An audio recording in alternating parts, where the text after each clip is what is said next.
When the biography of Jensen Huang is finally written the way it deserves to be, historians will look back and say something simple but astonishing. This man built a trillion-dollar empire by committing to a bet that almost no one else even understood. And today, I want to take you inside that mind, a mind shaped by exile, poverty, engineering obsession, and a willingness to suffer through decades of uncertainty for a future that, at the time, looked impossible to everyone except him.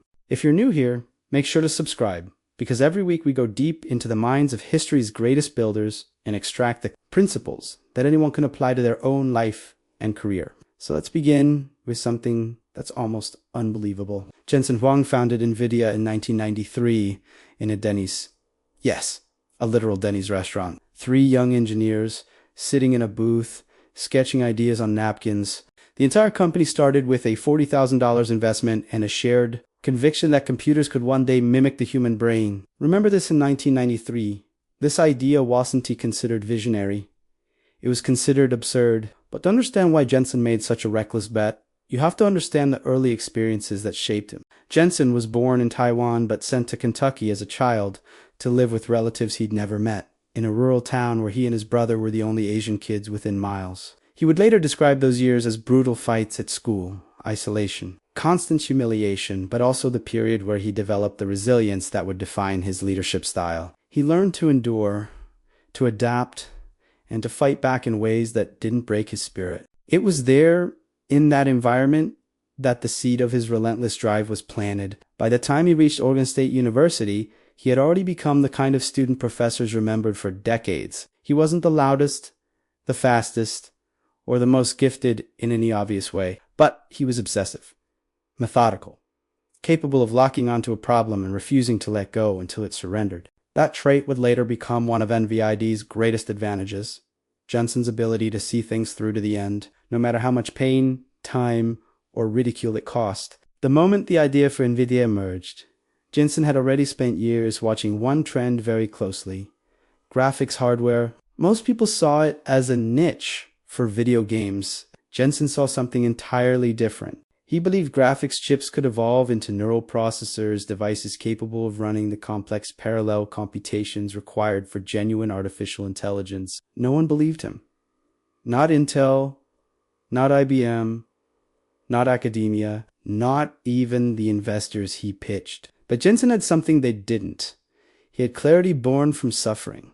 He had patience forged in hardship, and he had an internal compass pointing toward a technological destiny that only he could see. That's where NVIDIA truly begins. Not in a restaurant, not with GPUs, but with a man willing to stake everything on a future nobody else recognized. Here's the part of Jensen Huang's story that almost no one talks about, yet it is the key to understanding why NVIDIA became what it is today. Jensen didn't build the company by chasing trends. He built it by surviving long enough to prove a thesis that the world kept rejecting. He endured cycles of failure that would have destroyed most founders, and somehow came back stronger each time. In the late 1990s, after NVIDIA released its first several chips, the company nearly went bankrupt. Their early products were inconsistent, expensive, and underperformed competitors. Investors grew restless. Rivals mocked them. Even within the company, engineers began to doubt whether the mission was achievable. Yet Jensen refused to concede. There's a moment recorded from that period when an executive described him as the only person left in the building who believed the future was still worth fighting for. Jensen responded simply, "If we quit now, we'll just spend the rest of our lives wondering if we could have won." What kept him going wasn't ego, it was conviction. Jensen understood something that very few people in Silicon Valley understood at the time. A company survives not because it's profitable, but because it solves a problem better than anyone else. And he believed the GPU could eventually solve problems no other type of chip could touch. This is the moment where his thinking becomes truly prophetic. Jensen didn't see the GPU as a gaming chip. He saw it as a parallel processor for the entire compute world long before AI, machine learning, autonomous vehicles, deep learning frameworks, or data centers existed in the form we know today. The world thought he was building toys. Jensen thought he was building the future brain of modern civilization. And here's the irony. NVIDIA's survival came down to a single decision in 1999.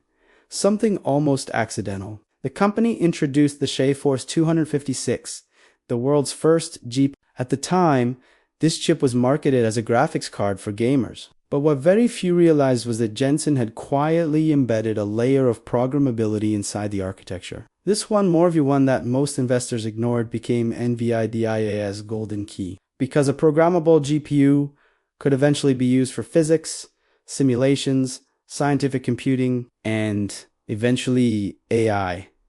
It took nearly a decade before the world caught up to this idea. In 2006, Jensen unveiled CUDA, the software layer that allowed developers to program GPUs for general computation. This was a radical break from the industry. People laughed. They saw no reason to write code for GPUs when CPUs were still dominant and good enough for everything. But Jensen knew something they didn't. The exponential growth of data and computational complexity were about to break traditional computing. NVIDIA was no longer a graphics company. It was becoming a computing company. Jensen had created a new category, one nobody asked for, nobody predicted, and nobody thought would matter. But he knew that eventually the world would need it. And here's the remarkable thing. He was willing to wait 10 years for the world to realize he was right. Jensen Huang's strategy wasn't speed.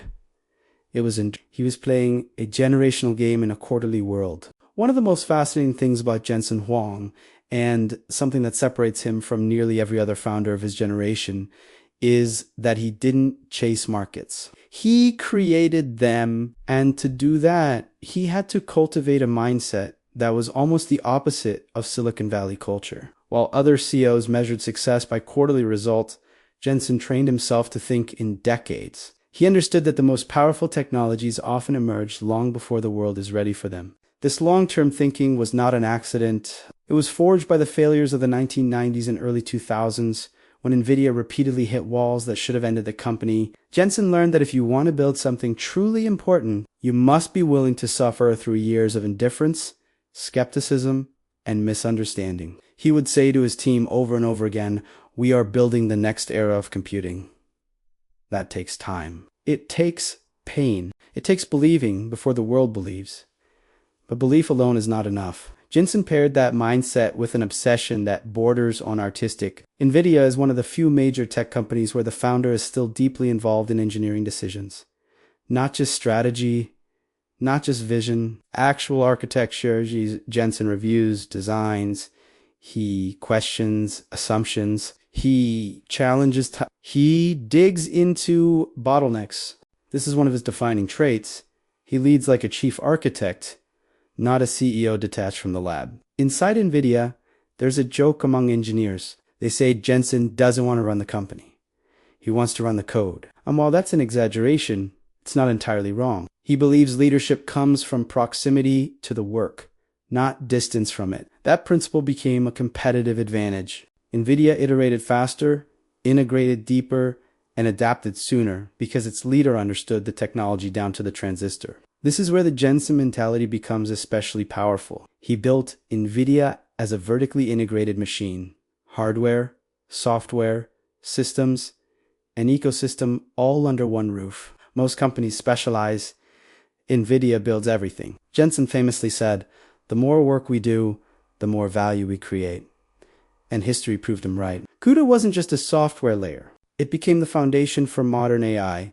The data center GPUs weren't just accelerators. They became the engines of the generative AI revolution. Meanwhile, Jensen fostered something few CEOs could manage, a culture of extreme long-term commitment. Many senior NVIDIA engineers have been with him for decades. They didn't stay because the work was easy. They stayed because they believed they were building something historic. And Jensen cultivated that belief through consistency. He never switched missions. He never abandoned the conviction that accelerated computing was the future. Over 30 years, his message barely changed, but reality eventually aligned with his vision. And when the moment finally came, when AI exploded into the mainstream, when neural networks demanded exactly the type of parallel computing Jensen had championed for years, NVIDIA didn't have to adapt. It was already there, already built, already optimized. The world had finally caught up to the architecture he had been crafting since the 1990s.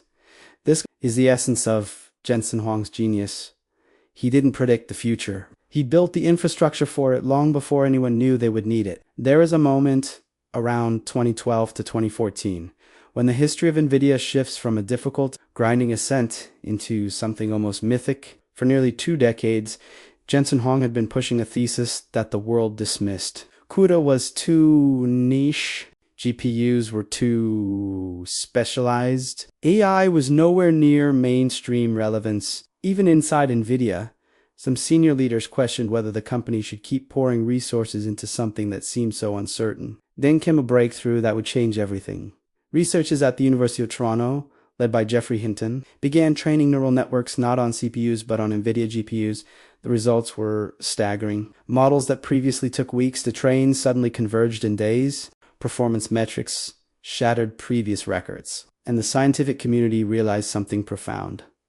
The entire next era of computing was going to run on parallel processors. Here is the astonishing part. NVIDIA didn't create GPUs for AI, but Jensen had built them in such a way that they were perfect for the job. It's as if the company accidentally prepared for a future no one could articulate. And that serendipity wasn't luck.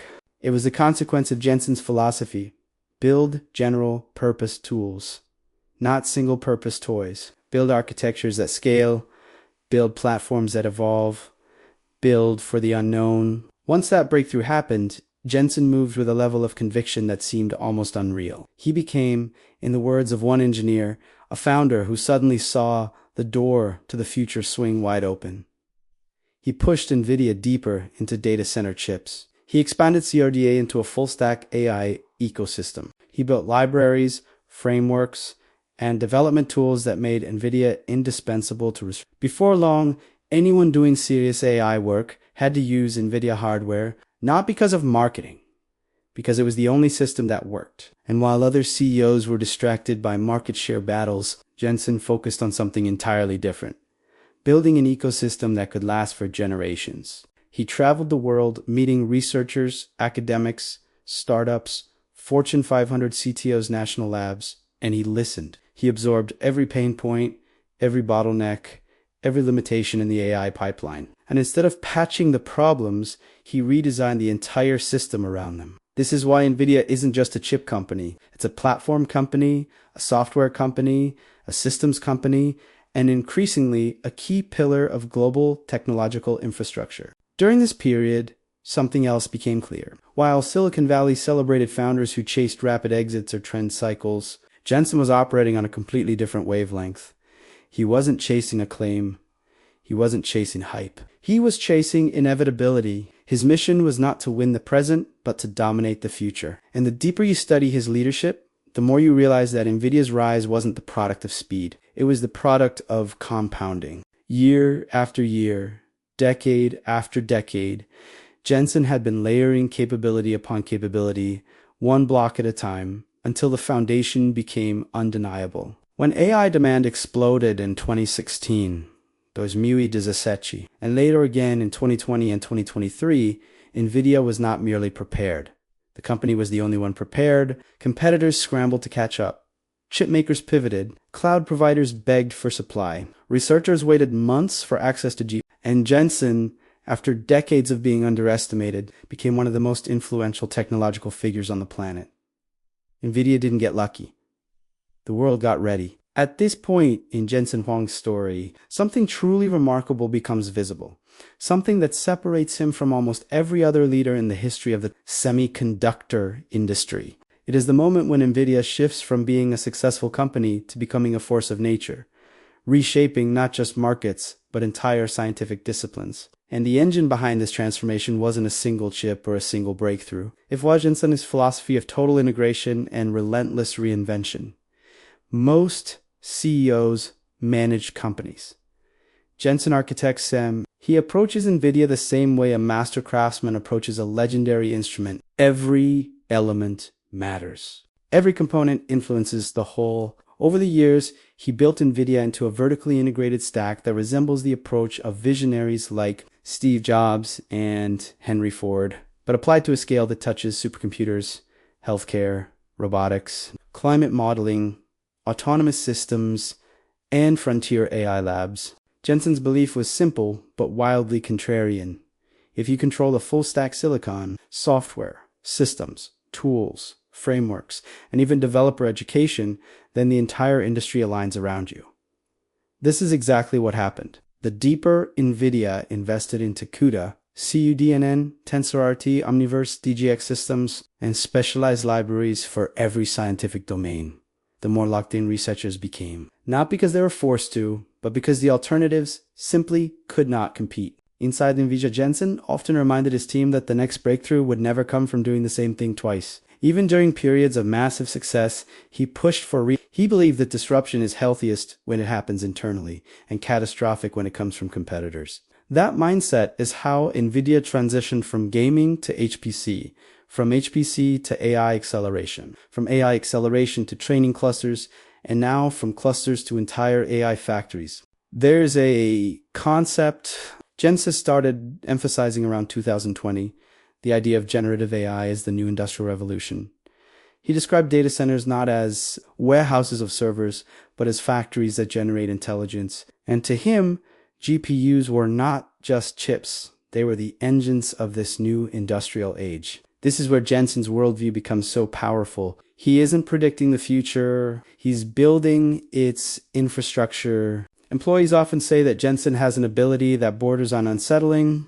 He can see around corners. He senses convergences years before they occur. Long before LLMs existed, he was preparing for models that required trillions of parameters. Long before robotics companies emerged at scale, he was designing simulation frameworks. Long before generative media took off, he was developing RTX ray tracing cores. To outsiders, this looked like overbuilding. To insiders, it looked like preparing for inevitability. The truth is that Jensen never chases trends because he believes trends are late indicators. Instead, he tracks technological constraints, the limits of physics, memory, parallelism, data movement, and model complexity. He watches where those constraints will break, and then he positions NVIDIA at the exact intersection where a new era of computing will emerge. By the time the world arrives, Jensen is already building version 2. This is why Jensen often says one of the most important sentences ever spoken about NVIDIA's philosophy.